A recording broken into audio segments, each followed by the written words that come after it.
When they were digging these tunnels, they were finding human skeletons, they were finding stone spear points, they were finding mortars and pestles, hundreds of them at dozens of locations. Now, all these were gathered together, reported to the scientific world by J.D. Whitney, who was the state geologist of California. And he published a massive book about them by Harvard University. Harvard University was the publisher. Now, what happened to these artifacts? Why aren't they on display in museums? Why aren't our children taught about them in schools? There was a very powerful anthropologist at the Smithsonian Institution named William H. Holmes, and he said to Whitney, you, Dr. Whitney, if you had understood the theory of human evolution as we understand it today, you would have hesitated to announce your conclusion, namely that human beings existed millions of years ago, despite the imposing array of facts with which you were confronted. In other words, simply because the facts didn't fit the theory, the facts had to go, and so did Professor Whitney. And a vast amount of evidence showing that human beings like ourselves have been around for millions of years has been systematically suppressed. And I can give you some examples. For example, in 1979, Mary Leakey, who's one of the most famous archaeologists of this century, discovered in Africa completely modern human footprints, no different from the footprints that you or I would make on a beach today. Now, the thing about these footprints is they were found in rock that was dated 3.6 million years old. And that throws out completely any idea of human origins that's current today. Why would anyone want information like that suppressed? What possible advantage would there be in that? Well, power, prestige, money, there's a lot riding on it. If even one of the hundreds of cases that we document were found to be true, accepted, that would mean that everything we've been told about human origins and antiquity for the past 150 years is simply not true. And I don't think that the current establishment is ready to admit that.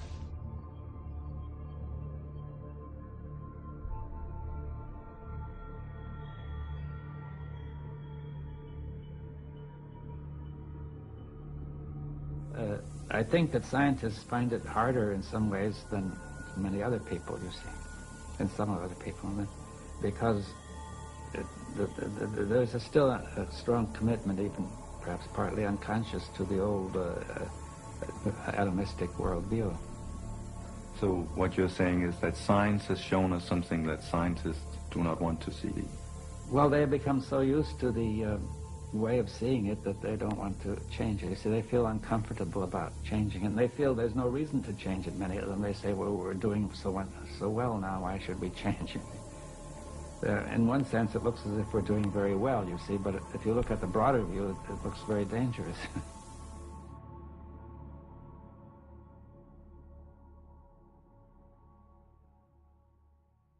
In the 1840s, there was a scientific magazine called The Geologist, and it reported that in Macoupin County, Illinois, which is right here in North America, in the United States, a human skeleton, just like ours, had been uncovered in a coal mine, in solid coal 90 feet deep underneath the ground.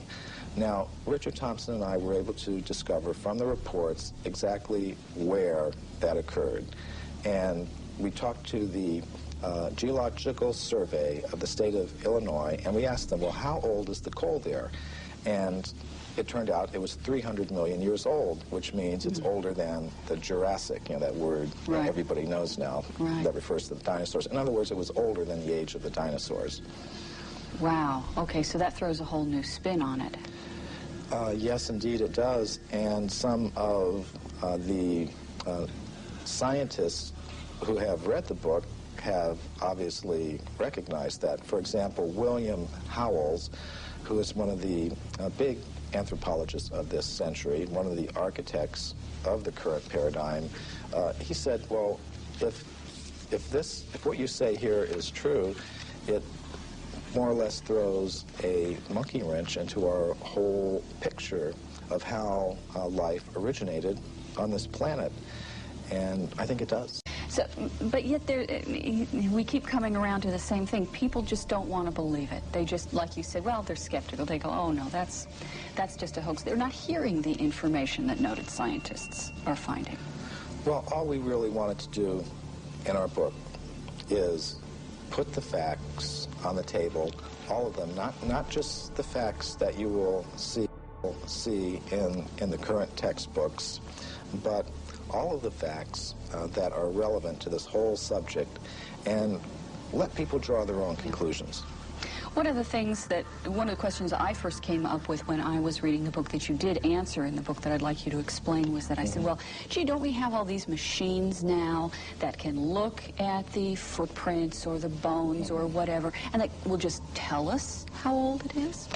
Oh, this is a very common perception. We have such faith in technology and those who employ it that when we hear about things like carbon-14 testing or potassium-argon testing, we think it really is a very simple process, almost like you pop something in the microwave and boom, it comes out. It's not like that at all. These are very complicated procedures. What I found in practice is that scientists may run several tests on the same piece of bone. Some of the ages will be very great, some very small, and they will tend to pick the date to publish in their scientific literature that most fits the idea that they start out with about how old the fossil should be. Now that often happens. What do scientists and researchers have to gain by distorting their findings? I mean, you would think that if they truly think that they found evidence of man pre-existing the dates that we take for granted right now, that they would want to be published, that they would want people to hear about this, that they would get their name up in lights, as it were, as making this remarkable discovery. Why is this so suppressed? Well, there are tremendous pressures for conformity within the scientific community. For example, for every academic post that opens up, every professorship that opens up in an American university, there are generally hundreds of applicants. And it does not help your reputation if you go reporting things that should not be reported. It could be very bad for one's reputation. And in our book, we document several cases of that. For example, Virginia Steen McIntyre. She's a geologist who I personally know. She lives in Colorado now. She went to Mexico in the 1970s, and she was a geologist with the U.S. Geological Survey. She dated a site there where some human artifacts have been found at 300,000 years. All her test results show that that was the age of that site. But because that went against the dominant idea that human beings have only been in North America for 30,000 years, she said she was not able to get the report published. She was labeled a publicity seeker and a maverick in her community of scholars, and she said she eventually lost a professorship that she held at an American university because of this, and hasn't been able to work as a geologist since. Now, this is not the normal picture that we have of how science works, but unfortunately, these are the sorts of things that can happen, and these are the sorts of pressures that can be applied in order to keep a certain view intact. So what do people need to do now? They apparently, we need the public to open their minds up a little bit more to alternative ideas to what we've been taught. Well, I think one thing we need to do is develop a little bit more of a healthy skepticism towards pronouncements from spokespersons from the scientific community. Just as we've learned not to accept without question every pronouncement that may come from the press secretary of a politician or the public relations office of a corporation. We may want to dig a little further, keep an open mind, have some healthy skepticism, and I think perhaps we've placed spokespersons from the scientific community on a little bit of a pedestal, and we may need to give them the same sort of treatment that we would give to spokespersons from other groups in society. Let's just put the facts on the table and look at them and see how they've been dealt with. It shouldn't matter, what your motive is. It's like bowling. If you bowl a strike, who cares if you're doing it for this reason or another? I mean, facts are facts. Now, the facts that we've uncovered... Well, we know statistics can be distorted for whichever way someone wants them to be distorted. We know that. Right. You and I could take the same statistic and change it around and make it look different. So let's look at them. You have talked in terms of the fact that scientists don't cheat. That's a myth. You say there's actual cheating going on. Oh, that's very well documented. For example, the Piltdown case is a very famous case that documents that. Now, what that has to do with is early in this century, there was a purported discovery of an ape man in England based on a skull and a jawbone. And this Piltdown ape man, was in the science textbooks for about 40 years. And then suddenly it was revealed that the British Museum had tested these fossils and determined that it was a very elaborate hoax. And many people have speculated about the identity of the person who was the hoaxer, and practically all of them center on different scientists in England, such as Sir Grafton Elliott Smith or Sir Arthur Smith Woodward, all very well-established scientists in England, because only somebody who knew the scientific method very well could have prepared these fossils in such a way that they would have fooled the scientific community all around the world for 40 or 50 years. So some scientist who wanted to perhaps give some evidence in favor of evolution, because there's not very much of it, invented this ape man, and in a very sophisticated way cheated, literally. And this is admitted by the scientists themselves. And there are more examples I could give. Evidence that goes against human evolution is reported only by crackpots. Now this is one of the standard techniques that the scientific community tries to use against anybody that reports something that goes against their ideas. They try to label them in a derogatory way without actually discussing the facts. And I think we've all had experience of that. But the real facts is that actual scientists have, over the past 150 years, reported many astounding facts that go against the theory of evolution. And the present scientific community doesn't want people to know that. They want to promote the idea that anybody that's against evolution is somehow or other a religious fanatic, a crackpot, but it's simply not true. And I've personally met scientists who have discovered some of these things, and what happens to them is it's very unfair, the treatment to which they are subjected. We're going to go to Anton in Brookfield, Wisconsin. Anton, how are you? Fine, thank you. Your comment. I've often wondered how the perfect complementary male-female systems of reproduction could have evolved from unintelligent life forms.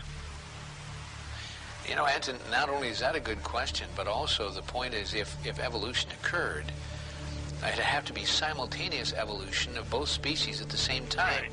Because if it took 1 million years for the female to evolve, it would have kind of messed up the whole procreation thing, wouldn't it? Right. That's my question. A good question. Stay right there. Michael Cremo, your response. Well, I would like to put together a book called Darwin's Fairy Tales. And I think that would be one of them. You can just look at so many examples of complex structures and behaviors in different creatures, whether it's how the spider learned to spin its web, or how our human reproduction system came about, or any of these things. They're a complete mystery. They're not explained even theoretically by the evolutionist, and what they do is, when they want to explain anything, they just wave their magic wand and said, it happened by evolution. And that's why I call it Darwin's fairy tales. If you were to predict what archaeologists might find, you would say, well, they would tend to find a very bewildering mixture of anatomically modern human fossils, ape-man-like fossils, crude stone tools, articles indicative of a higher level of culture, all sort of mixed up and going back, hundreds of millions of years. Mm-hmm. I think you might also predict that given the biases of investigators towards a linear progressive idea of time, with things beginning in a very simple state and progressing in a linear fashion to a more advanced state, that they might edit that record to conform to their linear progressive biases. And indeed, both predictions we found in our investigations do come true. You actually do have that very bewildering, mixture of advanced artifacts and bones mixed up with more primitive ones, going back hundreds of millions of years. And you also do find a very systematic editing of this record to conform to a linear, progressive, you might call it evolutionary view of things, which is quite amazing. Of course, if we have this sort of cyclical picture, circular picture of things, much of conventional science will need to be readjusted. Where would we be? What would we lose? Well, unfortunately, I no longer need to imagine. It's happening. We are losing our freedom in one of the most important sectors of society, science.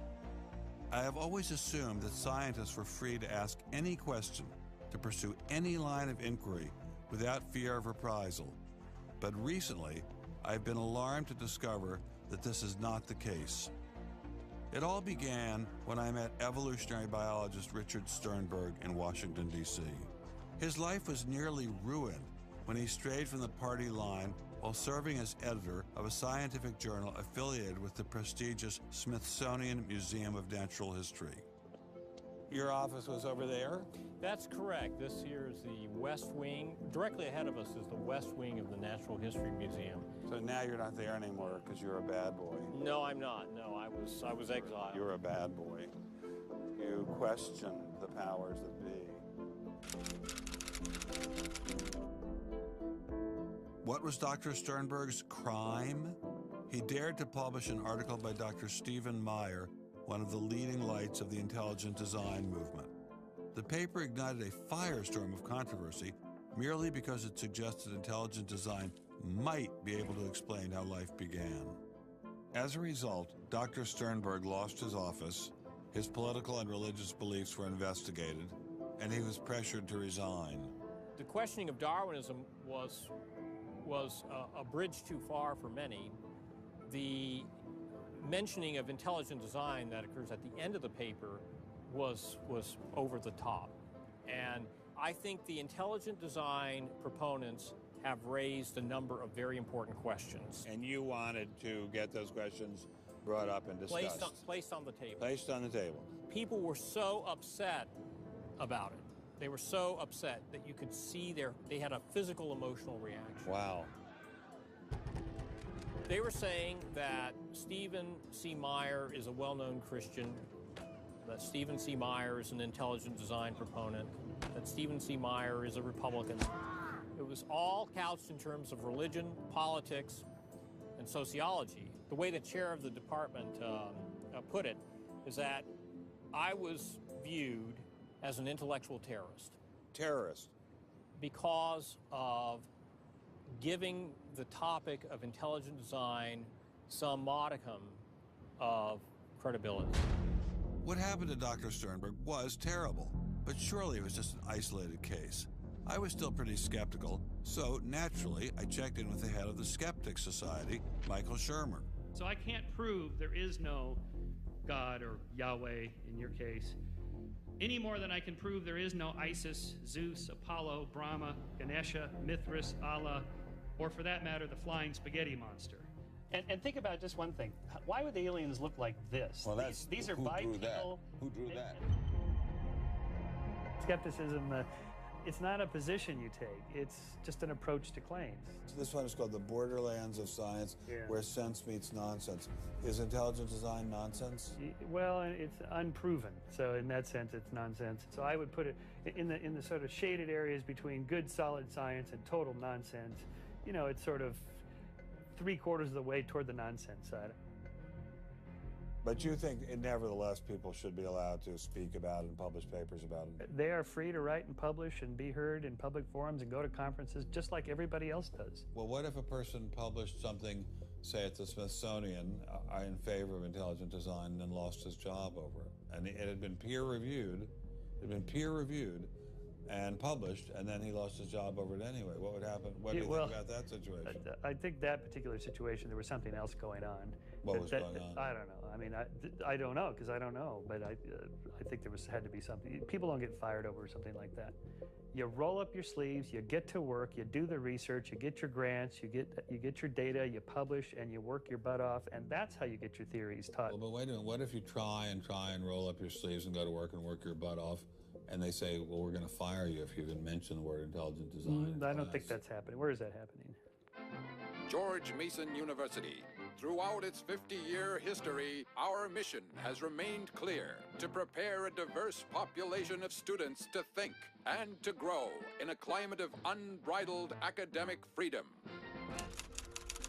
After Dr. Caroline Crocker simply mentioned intelligent design in her cell biology class at George Mason University, her promising academic career came to an abrupt end.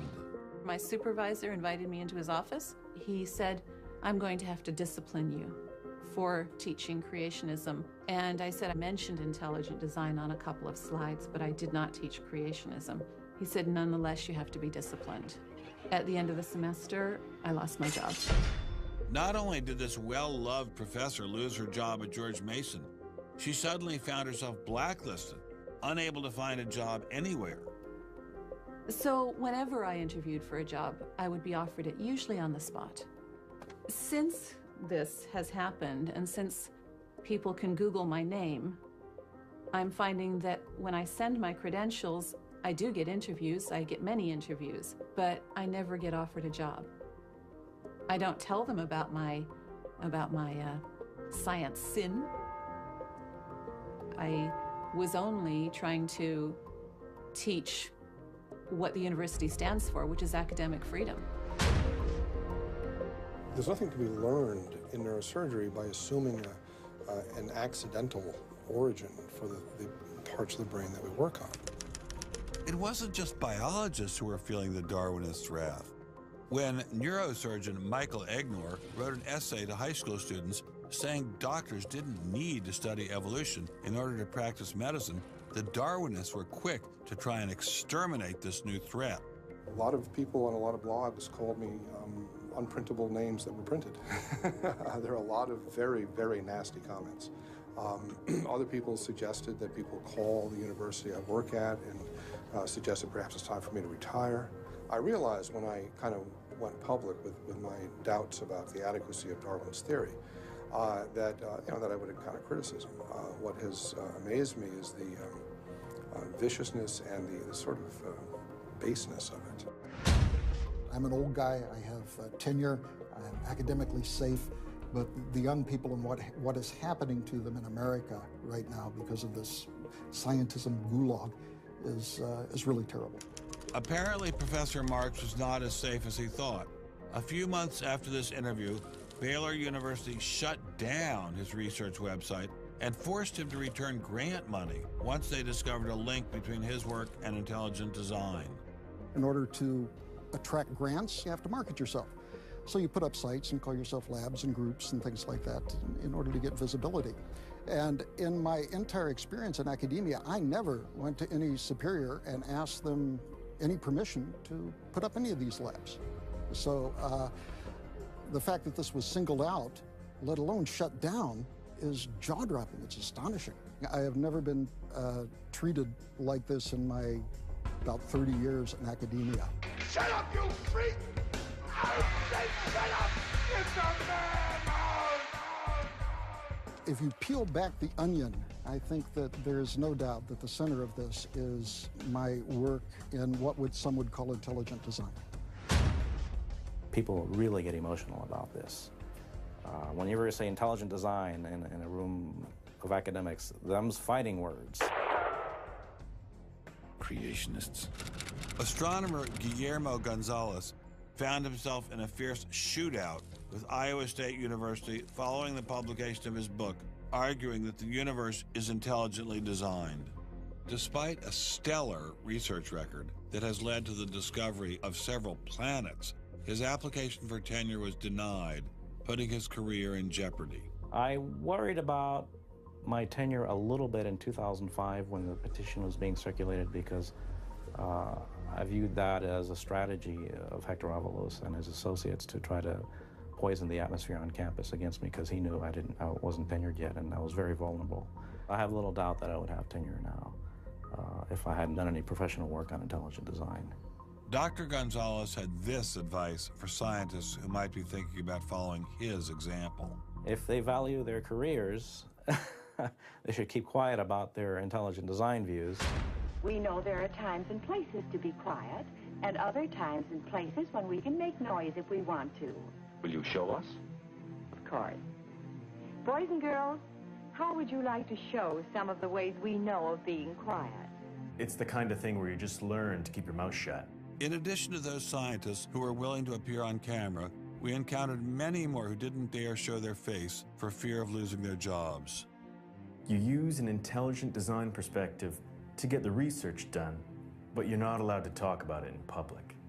And so there is definitely incentive, if you think about it, for people to remain within the mainstream. You know, what's he up to? What is he thinking? Is he one of them? That kind of thing. If I write intelligent design, they hear creationism. They hear religious right. They hear theocracy. So it appears Mr. Shermer, the self-styled skeptic, was wrong on this one. Intelligent design was being suppressed in a systematic and ruthless fashion. But maybe intelligent design should be suppressed. I didn't like what was happening to these scientists, but on the other hand, we don't want our kids being taught that the Earth is flat or that the Holocaust never happened. It was time to ask the scientific establishment what was so bad about intelligent design. Intelligent design people are not genuine scientists. Intelligent design is a racket. It's just propaganda. The only intelligent thing about it is to have got people to call it that. It's really very stupid as well. Everybody knows science education in America is appalling. What we don't need at this time is intelligent design in the classrooms. To present intelligent design stunts their educational growth. It stunts their intellectual growth. But what I don't understand is how these animals could have been on Earth millions of years before man. And the Bible says the whole Earth was created in only 6 days. It wasn't just the educational aspects of intelligent design that had scientists concerned. Many suspected the movement masked a much larger agenda. Intelligent design